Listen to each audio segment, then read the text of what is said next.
Okay, so the story goes on, and where I left off was discussing, I believe, how they. I know it may sound repetitive, but it's like I said, it's a pattern that they use.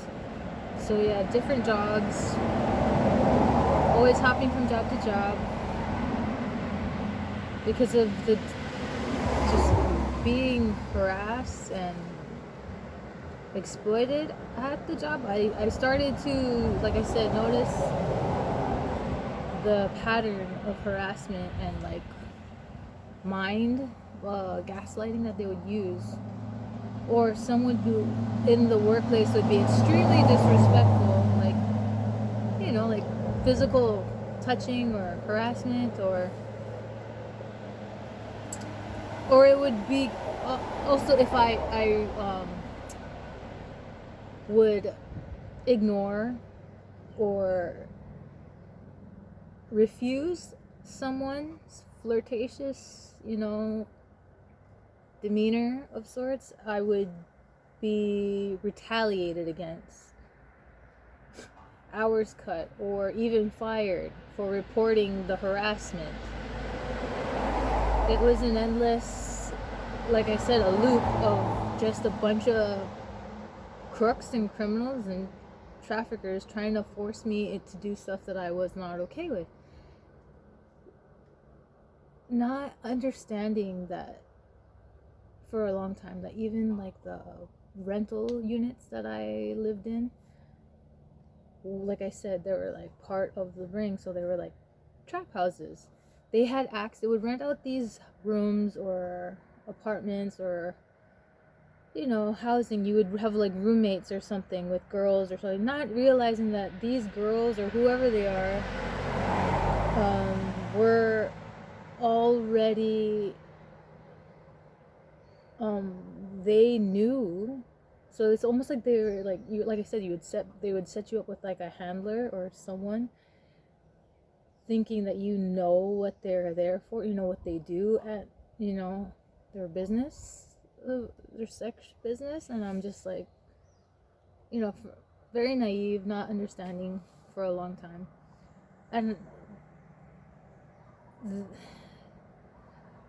so I would like go to work, come back home, not realizing that these people, these traffickers, and all these other weirdos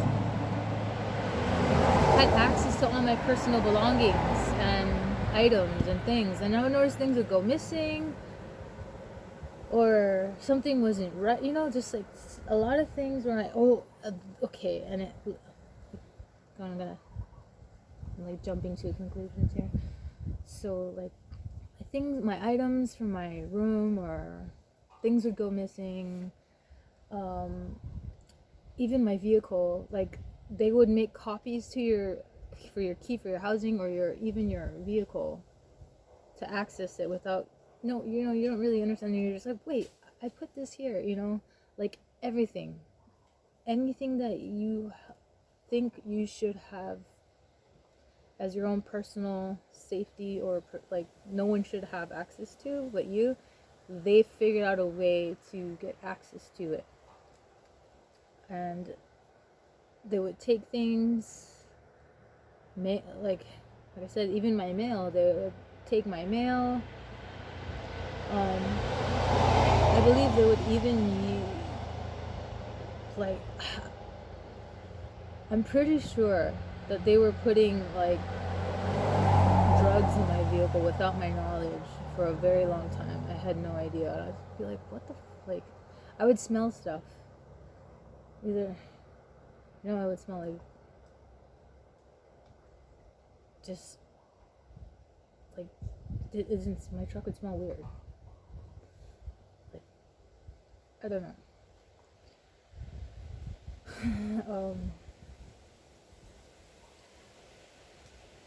But not only that, say you bought groceries, went to the store. Okay, it's because I wasn't willingly a willing participant in the like being a prostitute, what they decided to do, because they had my photos and access to my social media accounts and stuff, they decided to, this is where the clones came in. They took my personal information, created all these look-alike copycat clones, and used these girls, like, even my, like, sadly, some of them were family members. I can't disclose names because the case is ongoing, and it's one of those things, like, if you name drop, like a liability sorts. But any, for safety reasons as well. Anywho, so they created like these clone lookalikes of me, posing as me with identification. You know what I'm saying? Like IDs, possibly passports, like everything. Pretty much trying to, identity theft, trying to steal my identity, but making me look like they were using these girls to pose as me to be prostitutes, to meet up with people who were meeting up for sex and other things. I don't know, but that caused a huge problem, obviously, because I was not aware for a long time, and they were committing other crimes besides the prostituting, like the fraud, the forged documents, scamming.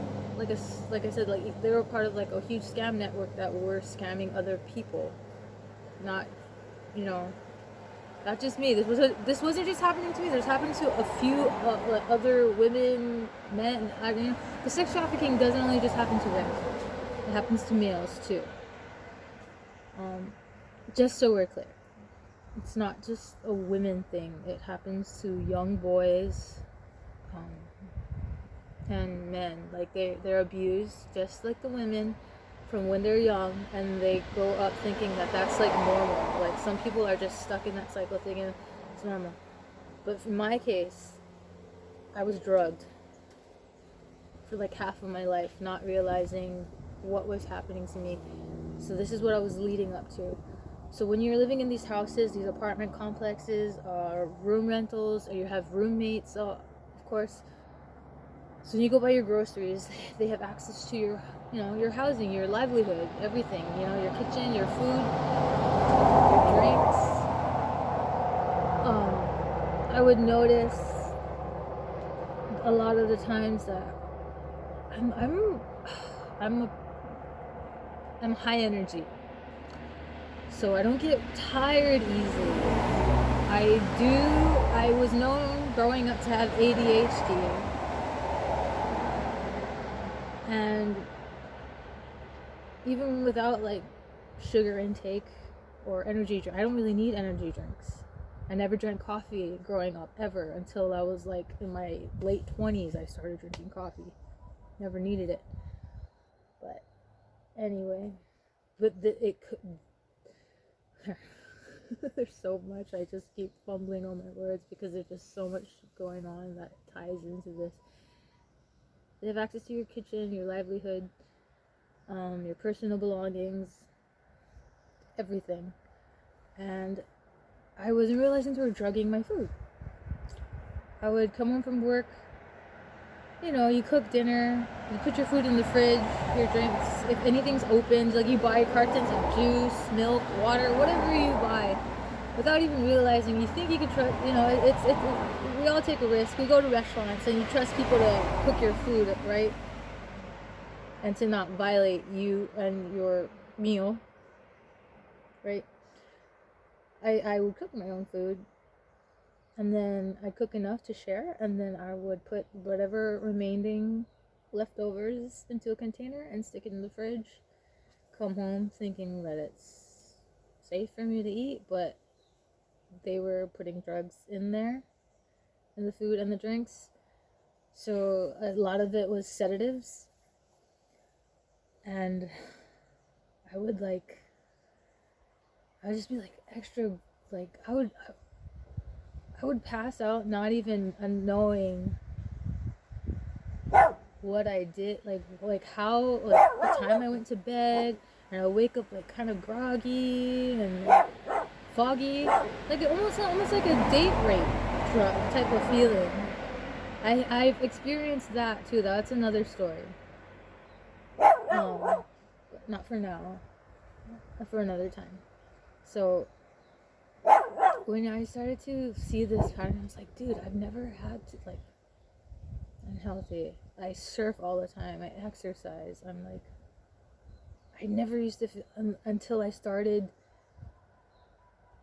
like, work, like, and then I wasn't able to like get these jobs that I was qualified for. You know, like good benefits, jobs with corporate, like freaking airline jobs, hotel jobs, or like even state jobs that most people, you know, I have experienced a lot of knowledge that would, I guess, allow me to at least start at an entry-level job in any of those departments or corporations, you know. And I was just like, why am I only working at these little rinky-dinky low pay with no benefits, like not even medical, or, you know, like it was just all these, like I said, there's a bunch of red flags. And I was just like noticing this for like the past, like after, during COVID, I was just like, what? And it was after I dated a certain person or certain people that this started happening. And like I said, even certain friends that I was around started to act kind of funny. Like they knew, but no one would say any, like, and then they would treat me in such a way, that I was just like, did I offend you? What is your deal? Like, what is wrong? Why are you being like super weird to me? Like I have wronged you when I'm barely around enough for me to even piss you off, but yet here you are, like treating me like I've stolen your lunch money. Like, what? Anyway, it was just like even family too. My own family was treating me like same thing, like I was a burden, like you know, like they were making me feel like I did something really, really bad. And I was like, what the? And we're leading up to the other things. During all this constant job switching around and job hopping, well, my parents were going through a divorce, and there was that was like another additional chaotic moment, because my parents were together for over like 35 years, almost 40 years, and as an adult, you don't really think that kind of stuff is going to affect you. I didn't know that my dad wasn't my real dad. I started to find all this stuff late, like in the last 2 to 3 years, that my dad wasn't my real dad. So it's just like a constant. It's almost like a telenovela, or like one of those what do you call it? Soap operas, or even mini series of like a show. I would never have thought that this is what my life actually was. It's messy, very messy, and very dramatic.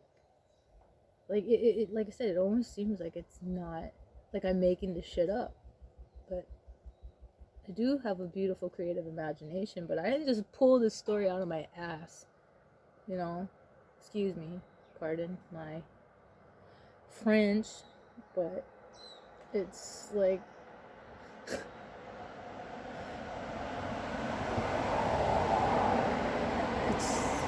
it's pretty crazy. It is. It's one of those things. It's just like she's lying. She's making this. It's like, no,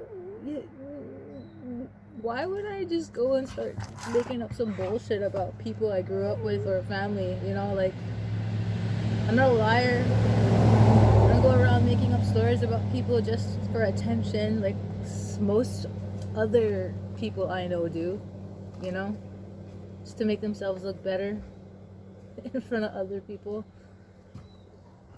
for attention, for the likes, to climb up that social ladder, like crabs in a barrel type of thing. What do you call them? The crabs in a barrel. I don't know. Everyone stepping over each other, climbing up over each other for attention. Anywho, so once I started realizing that something was happening with my food, not only that, sometimes I would like eat certain things and wouldn't feel well. It would feel like, it felt like I was constantly being drugged. Not only that, this one person I dated, whose family I was staying with, that I knew something was wrong with them, especially his mother. Something was, dude, this woman was, I don't, like, they were sick. Like serial killer sick. This is when my whole life changed, and I knew everything that I experienced was definitely I was being trafficked, because I woke up halfway like through the drug that was taking over my body. Like it was like blurry. It was like my vision was blurry, and then I was kind of like coming out of a deep sleep, and I was just like, what is happening? I remember earlier that day, one of his friends came over with his daughter, and I had one beer, and then we were, smoking a doob, like weed. I didn't know that the weed or the drink was laced, whichever one it was. Like, no one gets drunk off of one beer, and I have a high tolerance for legal marijuana.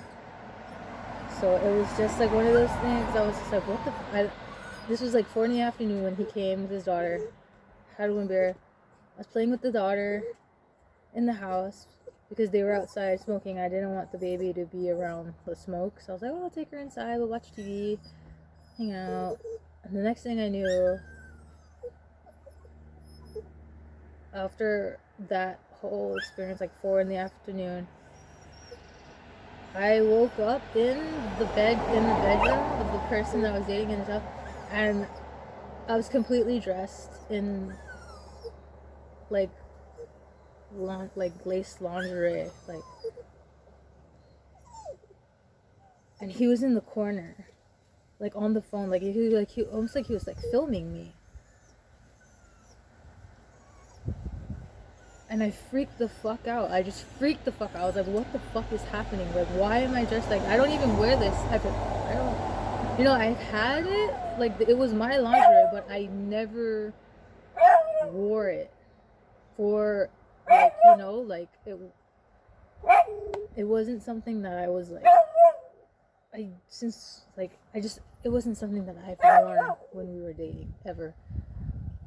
And stop, please. Stop. So after I freaked out, woke up, it was like 2 in the morning when this happened, when I woke up and came out of this, that state of being groggy and drugged. I freaked out. I ran through the house, and then his mom was up too, and she was talking to someone in a lifted white Toyota Tacoma in their garage. And I was just like, what the hell is happening? Like, who are these people in your, like, at your house in this hour? And I'm just like, all the pieces fell together. And that's when I knew I was being violated against my will, without my knowledge. This person that I thought I could, and I grew up with this dude. Like, we knew each other since we were like 14. and we kind of had the same group of friends who knew each other as well.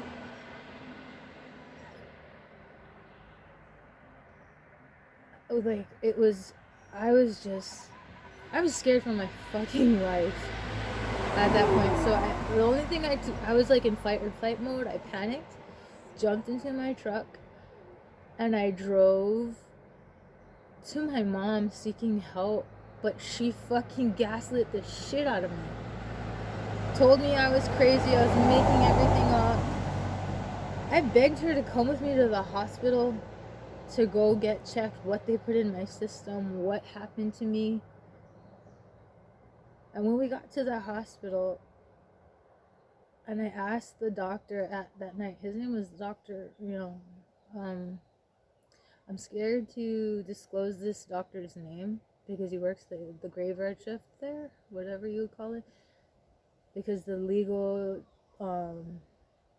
processing of the case has not like gone through. So I don't know if I should like release names again. But if you want to know and ask me face to face, we can talk, possibly.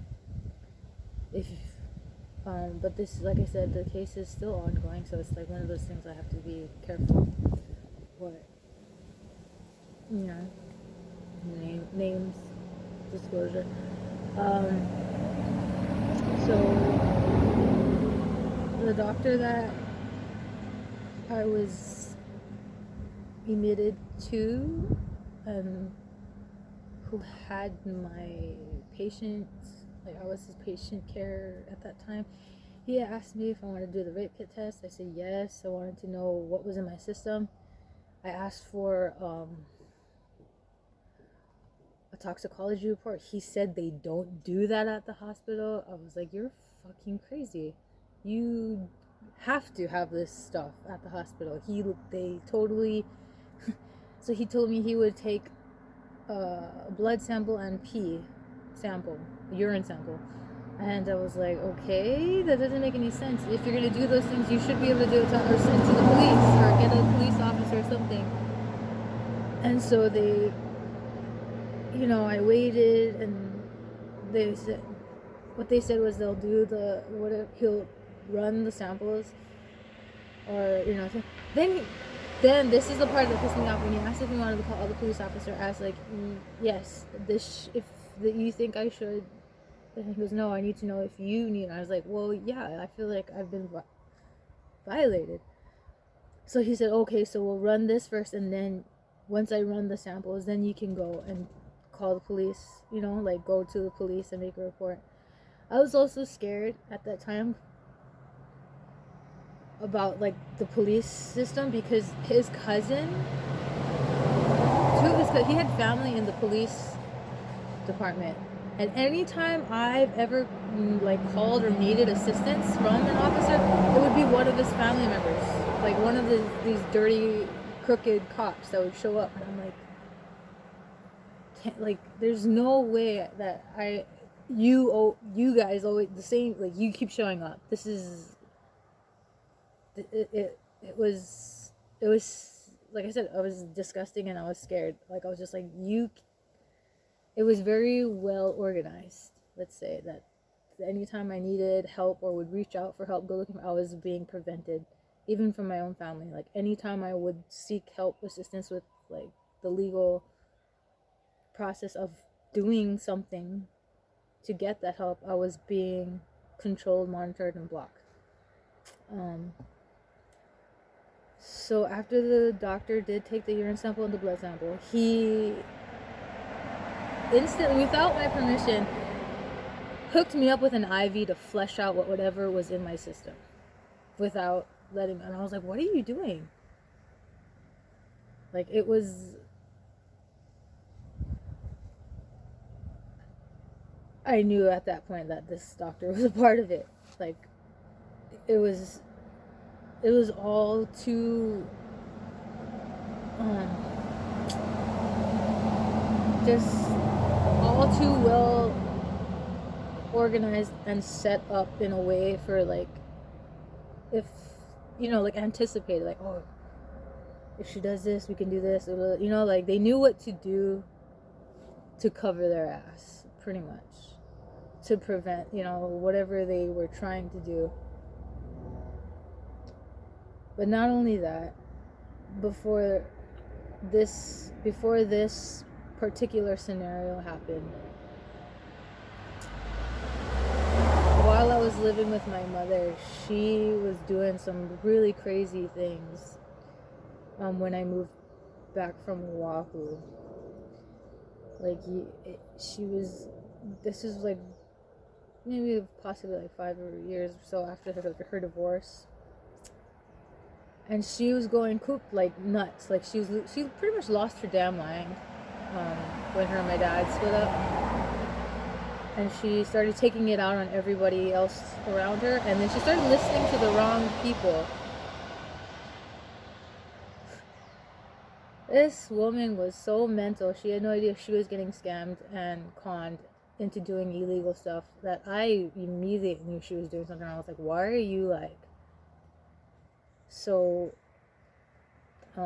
like, she was very secretive about a lot of stuff, especially when it was about the house that we had growing up in what, you know, where we lived. Her and my dad got the divorce and they were about to lose the house or sell the house or something, and she was doing a lot of stuff to keep that house and basically lost it. I don't know. She did, I don't know if she did it, she got scammed or doing illegal stuff trying to keep the house. I don't know. But when I was living with her, something happened, like, to me. Like, I didn't, like I said, the men that were in my life in like the past 10 years were all part of this organized situation of trying to get rid of me, because I got really sick when I was living with my mom. I had to go to the hospital, and they lied to me and told me that I had ovarian, like cysts and ovarian cancer. I'd never had to deal with a situation as such before, and I didn't, you know, I tried to go see other doctors, but every time I tried, it was like, I was always, they're like, oh, he's not here, he won't be back till like a couple months, he's on vacation. You know, something was just always guiding me back to these these negative people that I should never have trusted. To make the long story short, my mom put me in some medical program to like study that allowed these doctors to abuse their power. And it was like some science, this is the crazy part, it was like some crazy mad scientist doctor bullshit where they said I had cancer when I did not have any cancer, performed surgery on me, did some, they told me I would have needed what is that word? A hysterectomy at my age, and I was like only 30, saying all this stuff, and I don't even know if that's what they did, honestly, you know, like, they create, like I was like some lab rat experiment that they were just cutting open. There were so much things that they kept saying what was wrong with me while I was staying with my mom, that I had to remove myself away from her and stop listening to all these psychotic, demonic, Nazi, like lab rat experiment people, that I had to remove myself to understand that none of that was real, that they were pretty much just, illegally doing a bunch of fucked up shit to me, basically trying to kill me from all this other stuff. I would never had cancer. I never had any of that stuff, even though that's what they said, and they put that on the paperwork so they could cut me open and do something to my wound, stating that I needed a hysterectomy, but I don't even know if that's what they did. That's how crazy and psychotic the people were around me. And this is why I do not talk to any of them. I do not want them around me. I do not want to see them. If I do see them, I don't say anything to them. I'll just either nod, pretend like I care what they have to say, but I do not. And